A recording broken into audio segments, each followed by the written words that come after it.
let's flip over to the Open Division, the final remaining division of the three. And I will start things off and take you through here. In Pool A, we have defending European champions from EUCF, Ranelagh, then Heidees, Chevron, and Frisbee. So let's start at the top there. Ranelagh, I'm going to just have a quick look there. We go at the roster. There's a few names that are missing from what won them that the Continental Championship in Caorle last year, and that's what stands out to me. I do not see a Ferdia Rogers on that roster. I do not see a Tig Bogan-Carey, but I know why that one is missing because he's somewhere else in this tournament. Ranelagh played out of their minds EUCF last year. They went on this miracle run. I say miracle. It was, they are very, very good, but they were just pulling off the unthinkable round after round. They people barely put their faith in them, and they made it all happen. I have a feeling this could be a coming back to earth kind of tournament. I'd love for them to prove me wrong. They also had that horrible struggle last year at the Elite Invite that went onto our streams. A tough way to lose there. Let's see what they can bring. They are a big old question mark. I think if they're being honest, they probably know that they're the number one seed coming into this. Would they expect themselves to be the best team? They might do, but realistically, I think they know that everything was brilliant last year. We all loved watching them at EUCF, but they knew that there was going to be some transition and it's not going to be the same side. You've mentioned the players that aren't there. I'll mention some of the players that are. Smurf, Sam Murphy, I think we named him EUCF MVP at the tournament. He's still there, hopefully making some more ridiculous sideline grabs.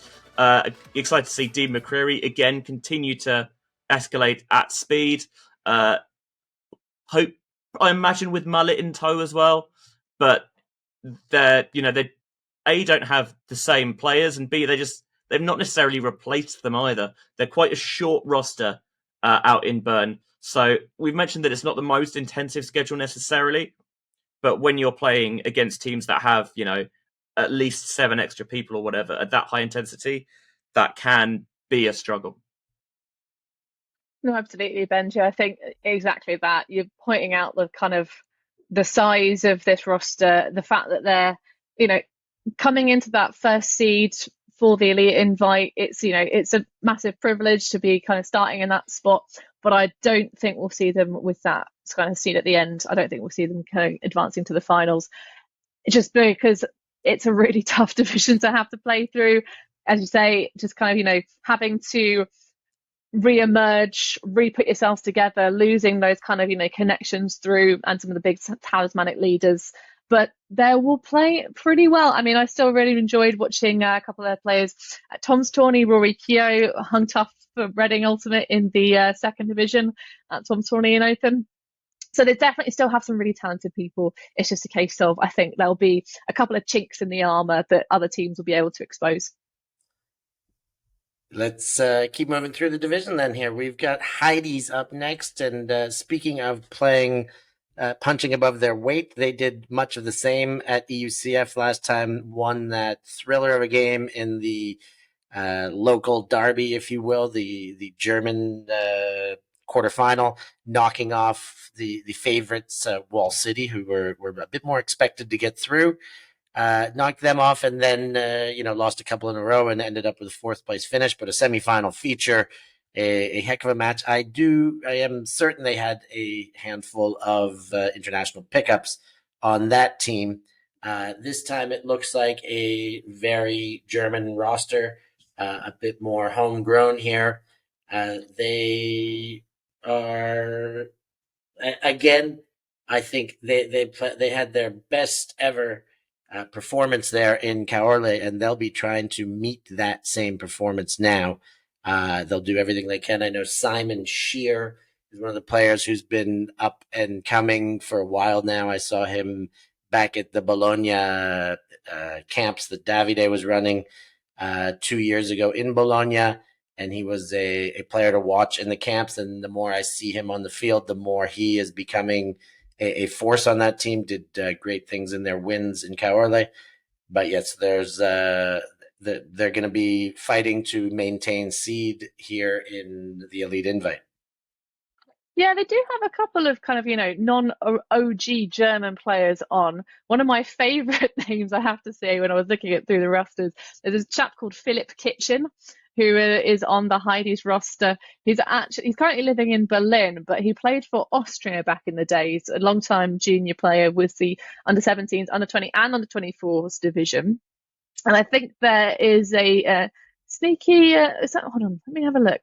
Yeah, a Milwaukee High School player, or Hamilton High School, Tim Stullert, who I believe is actually a German national, was eligible and played for the under-20s. But a little bit of international talent still on this absolute mammoth roster. It barely fits on my screen, it's that big.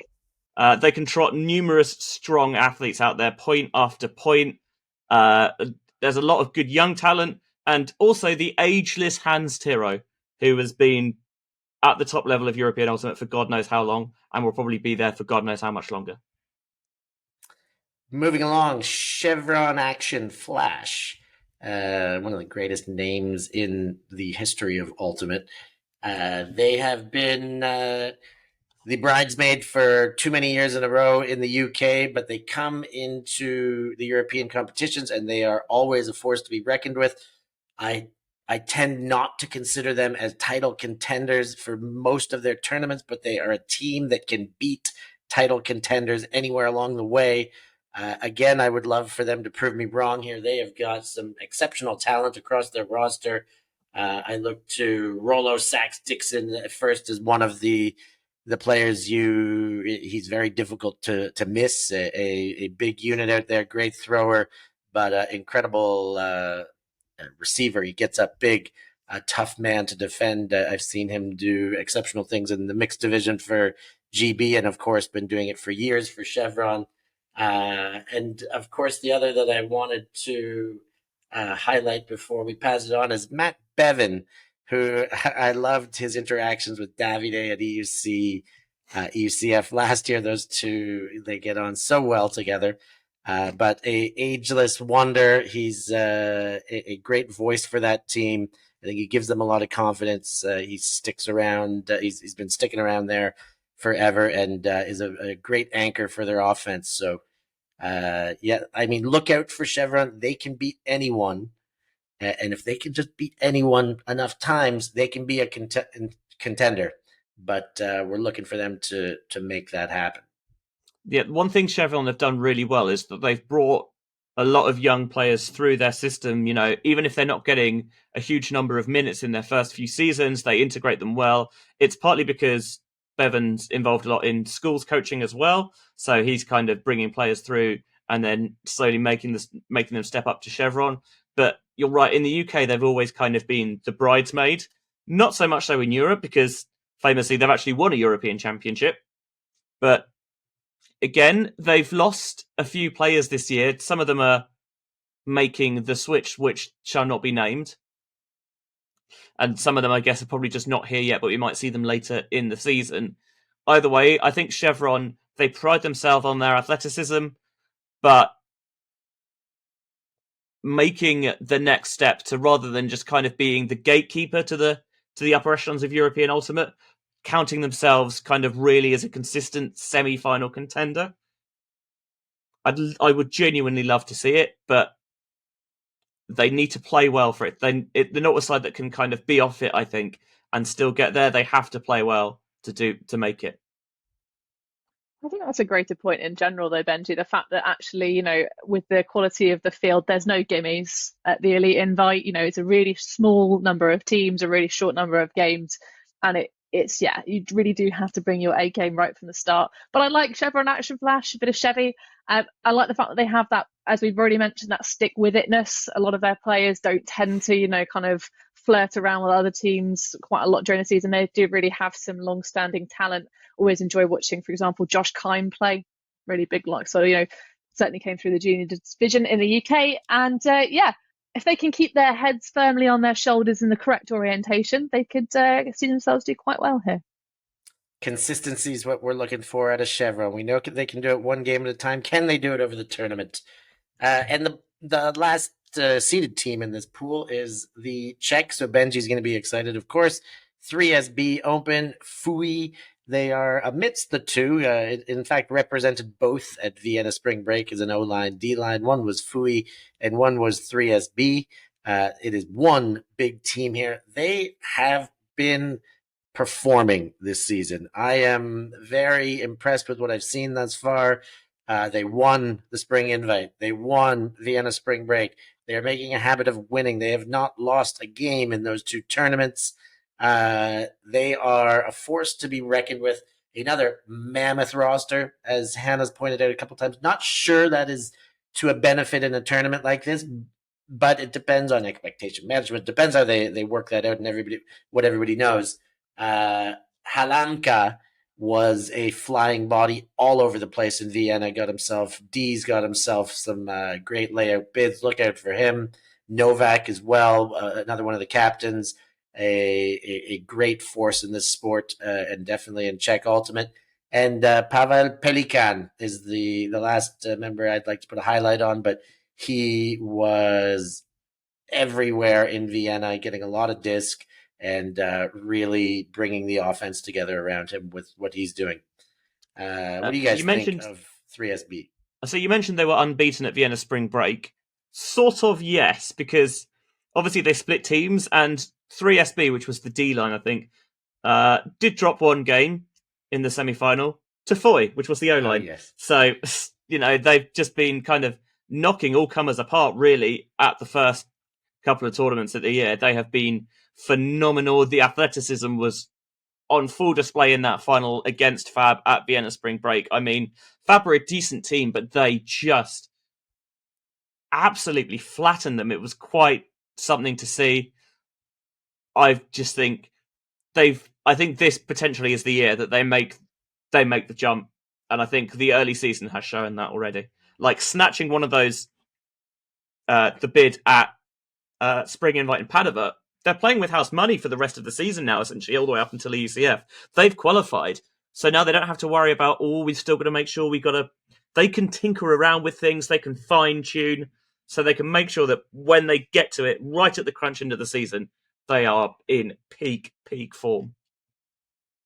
I think we have to potentially see this entire pool as having the potential of completely flipping on its head and actually the spots reversing. It's a huge statement to go out and win a tournament, even splitting your lines in half, having just only half your talent of each roster playing that. And it's a really interesting and smart move early season to do that. It shows a lot of, kind of foresight from the coaching and the leadership of the program.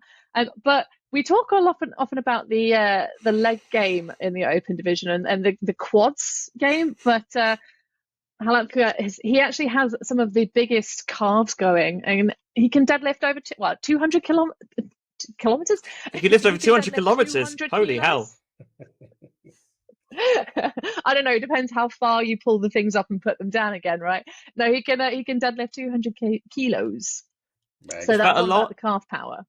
That feels like a lot. It's probably about 3 U's. Deadlifting me. Oh no, 200 kilos. Oh, that's 200 kilos. Yeah, sorry. That's 3 of me, more or less. It's 2 of me. I'm just gangly over here. It's fine.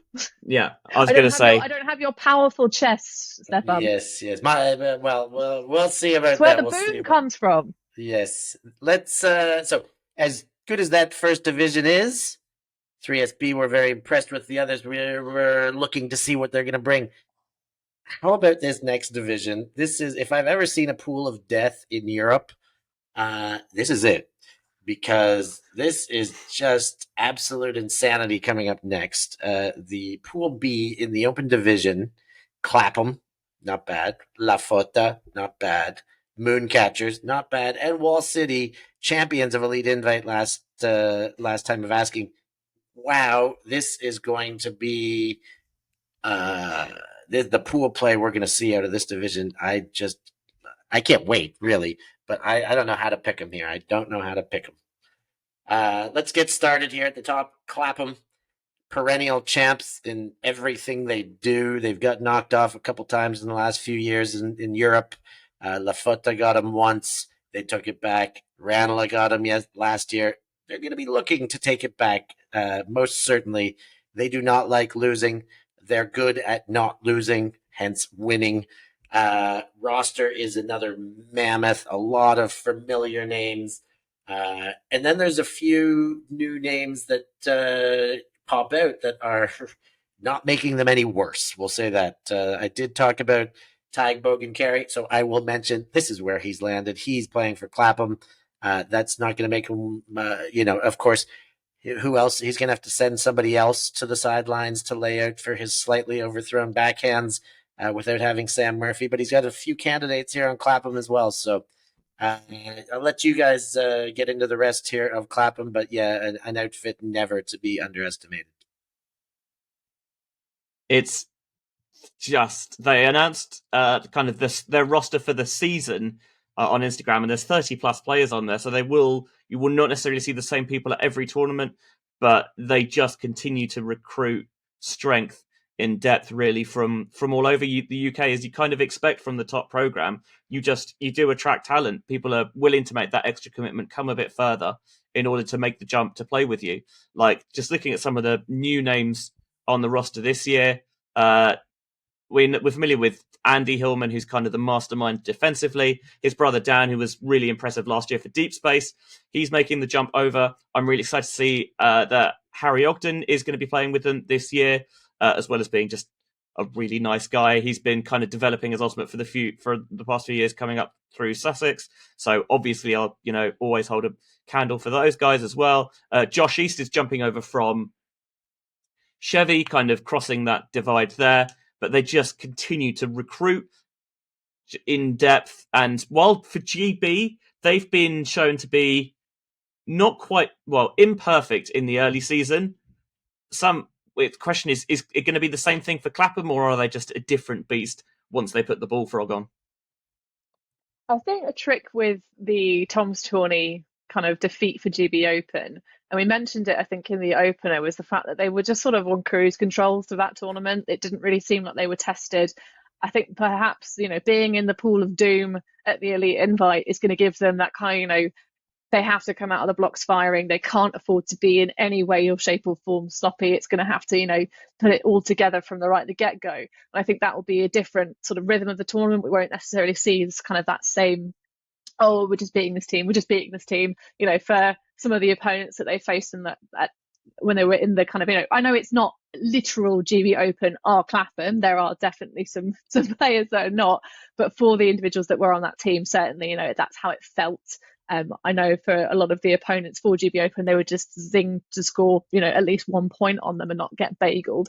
I have to say, we talked about the Teresa Power for 3SB in the women's division. They have Josh Power. There are lots of Joshuas on the Clapham roster. Little fun factage for you. I'm excited to see how they can bring in the kind of the new talent. The other thing, apart from the fact that obviously Clapham being Clapham, is the fact that they are in London, one of the major metropolitan centres of Europe. We are still in Europe, if not in the Union. And it does bring sort of, people who come across for work. I'm not sure exactly what has snagged, if I can find him on the roster here. Ian McKinney, coming across from the States, an ex-Middlebury College player and Brooklyn Blueprint. So yeah, it should be fun to see Clapham play, and it's nice to have seen them take some losses on the European stage. See that they are mere mortals like the rest of us, and kind of makes it a bit more enticing from a viewing experience. If you have those titans that look almost undefeatable, when they start to have some slips and a couple of stumbles down the mountain, it makes the games really entertaining and exciting to watch. And they have started playing some styles of offense in more recent seasons that have been a bit more exciting to watch, I have to say. Mere mortals, but in many people's minds, likely the favorite still. Last year, Elite Invite, they lost to Lafota. They didn't. They lost to Wall City. And then there was the secret match between Lafota and Clapham outside of the tournament, which may have been the downfall of Lafota to Wall City in that year's final. It can't have been that much of a secret if you know about it. Well, I was there, but yes, and I was sharing that news on ULTI.TV as well. But yes, it was not part of the tournament schedule. They went to a separate venue and played an evening game because they really wanted to beat Clapham. Well, it's clearly the thing that they played the wrong game. They should have just done a after-hours sock wrestling tournament. You're so right, Hannah. You are so right. I don't know if I give all the support to that. Let's move on through the division here. Speaking of Davide and his creation, he is no longer there, but BFD Lafota, the next team in this pool of difficulty, death, doom, however you want to call it. A lot of the familiar faces, we saw them in Tom's tourney. That roster looks very similar to the one I'm looking at right now. You've got all the regular players, Santucci and Tognetti kind of hammering down the D line. You've got Gasperini and Laffy kind of controlling the offense on the O line. They've got a lot of backup there. There are two names I don't see on this roster that they will be sorely missed are Lorenzo Pavan and David Barsazzi. We saw both of them in Tom's, both big body, big players. So perhaps missing them. How much does that affect the roster? We will see. Other thoughts on Lafota? This is, in the past, we've seen kind of Lafota kind of pool talent because people want to play with the best teams, right? We've seen this not just with Lafota, with Clapham. We've seen this with Shout in the women's division as well. The international flavour is certainly less than we saw it, particularly last year, where you think about it's a Worlds here, so you are going to people want to play at the World Championship, so you're also going to attract more talent. In terms of international names, some guy called Quentin Roger is back, so Crash will be there throwing whatever he likes with whatever hand he likes. Jan Novak's there as well, and Tal Osri's coming up from Israel, so that's going to be interesting chance for him to strut his stuff on a bigger stage. I kind of think at this point we've seen Lafota play numerous times. It's going to be quick, it's going to be fiery, it's going to be fun, but I think that the year they won EUCF, they threw some wrinkles at Clapham that they weren't prepared for. It was well coached, well put together, well game planned. I wonder if they've got anything else cooking out in Bologna. Bolognese, some sauce, some ragu. Well, I mean, I'd happily take that. But metaphorically, at least, can they, find some new wrinkles that take them again to ascend to the top? Sort of Princess and the Pea style, just shoveling under the mattress with the clipboard, just popping him in there. No, I like that. I think one of the benefits, though, of Lafota in general is that they do try and really be demanding of their players to relocate. And looking at the current listed hometown, even of some of the international talent that's kind of come along, some of them have fully relocated and are residing in Bologna, so they are getting those regular practices. So, yeah, it's definitely a really fun time to watch Lafota play. We got some exceptional moments out of their live stream games thus far this season, and I'm sure any games that we cover in the Elite Invite will not disappoint either. They play with a lot of heart, a lot of talent, and a lot of pace, and certainly it's always really fun to watch them. So yes, I'm really excited to see the matchups in this pool, especially ones that Lafota play. I'm looking forward to seeing the coaching now that you mentioned the wrinkles, Benji. Of course, they had Steph Reckett when they won the European title, an external coach. I would imagine it's Mr. Mori who is going to be doing a fair bit of their coaching while he's not on that team, but to be seen. I know Andrea Gerosa was with them too. I'm not sure if we see coaching on these rosters. So, yeah, let's see if the local coaching can get it done as well as the foreign coaching did in the past. Next up, the Mooncatchers from Brussels, Belgium. What can we say about the Mooncatchers? What can't we say? We saw them at Tom's tourney, and that roster is very different than the roster we're going to see here. Is it better? Is it worse? That is the part that's tough to say. They lost a lot of their international pickups Anslin, Paul Arders. There's a few more in there that aren't popping to mind right away. But they get back their Belgian under 24s that they didn't have at their disposal in Bruges, and they still managed to win that tournament. Like I said, I'm not sure if they are going to be a stronger outfit here or there, but any way you slice it, they are going to be a tough team. They are gunslingers. They are happy to go from sideline to sideline, from end zone to end zone when they've got the disc in hand, and they can do it with efficiency. When they are on, they are very difficult to put off. But when they are off, things can falter against a high-powered offense like that. One note I will talk about on the roster is Alessandro De Luca, a very Belgian name, of course. Italian name, a Bolognese. I call him Rubberman. Some of the best around backhand break throws on the continent. He has moved to Brussels. He is part of that program. He's playing the whole season with him, and this is the first time we will see that very handy Italian mixing in with the Belgian outfit. When they released their roster at the start of the year, that was the biggest thing for me was, hello, that's not a name I expected to see there. I'm like you, I'm very excited. One of the great things about doing this job is that I've been fortunate enough to cover the kind of the youth and the junior divisions over the past over half a decade now. Jesus. But like you see players and you kind of they just got it right. De Luca's had that, always been so composed and just looked like the finished article. Getting the Belgian under 24 players back is great. So you've got the Yonkers brothers reuniting. Bontemps, who kind of certainly for me was an absolute breakout star of EUIC back in December in Lithuania last year. Just impeccable red zone timing. But yes, I think you are losing some pickups, but you've still got, again, that international flavour that has kind of made Mooncatchers help take over in the past few seasons. You've got two of the three Latvians, Abeltinch and Arvid Zolovskis, who might be the best player in Europe right now. Palombarini's there, the Italian, even a bit of Finnish flavour in Erik Huttinen. So, they again are bringing something a little bit different. Indeed, and you also have a tiny sprinkling of Czech flavour. Misha Marek's in there as well, the violin master. Plays violin very well, apparently.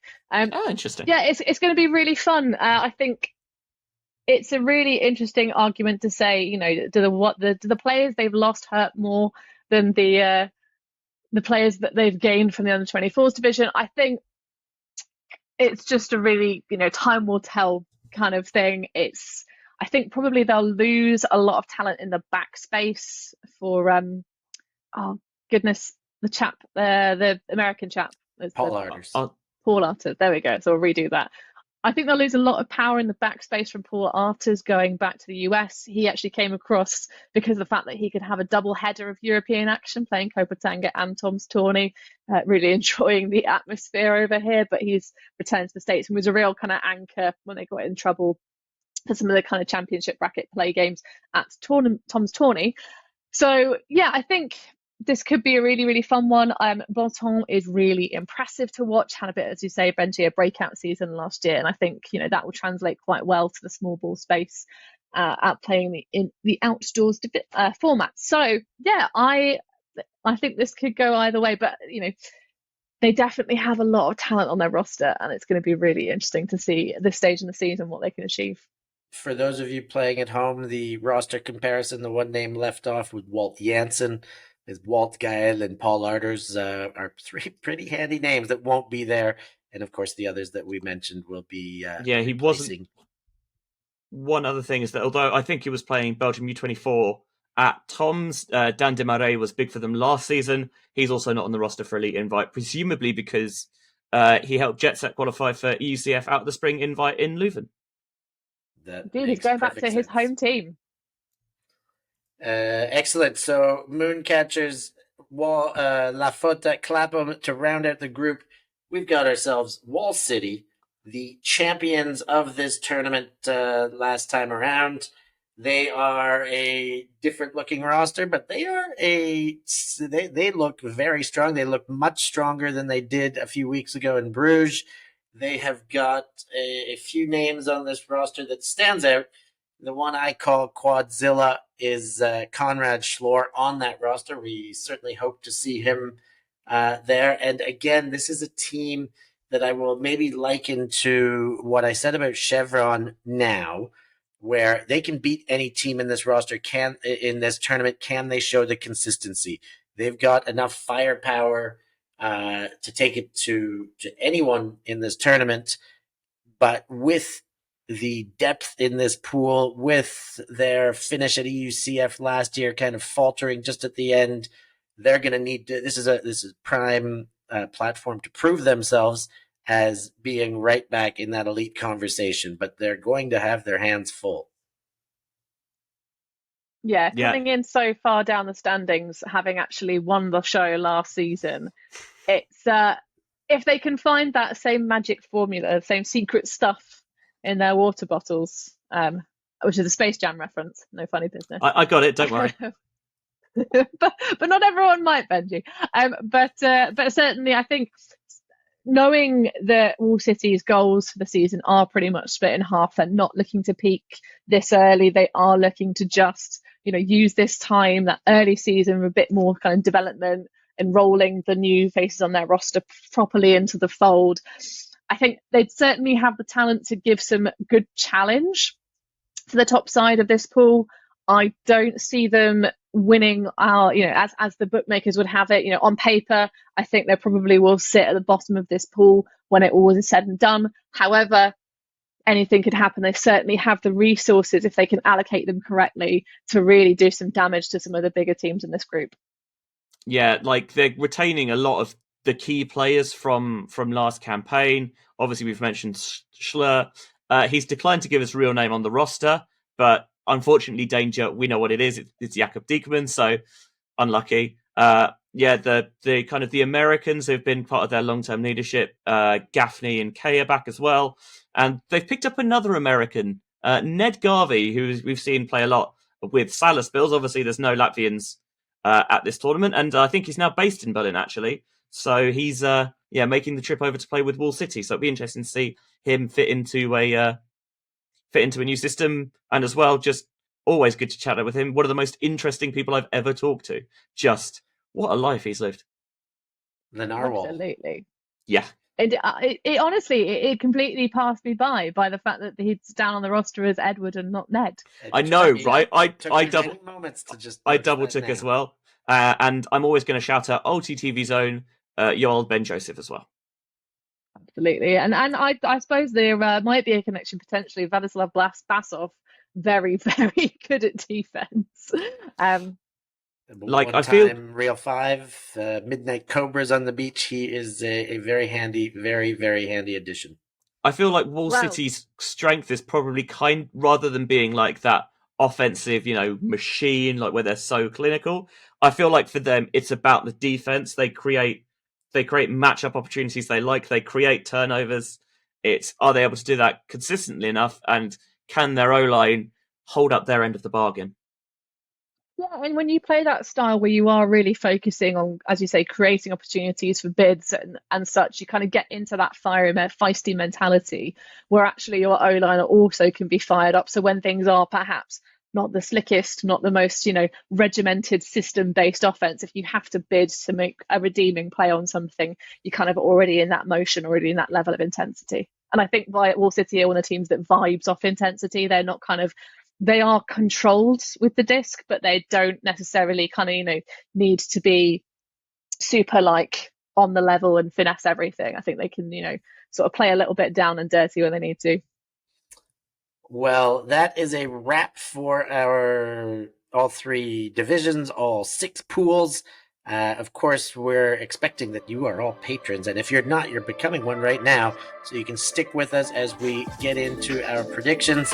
We're going to get into that right now. Milan, you're sleeping. We took more than 30 minutes. I think we took an hour more than 30 minutes. Yes. Yeah. I mean, I recognize it right off the top, but I think it's impossible to really... We just love Frisbee!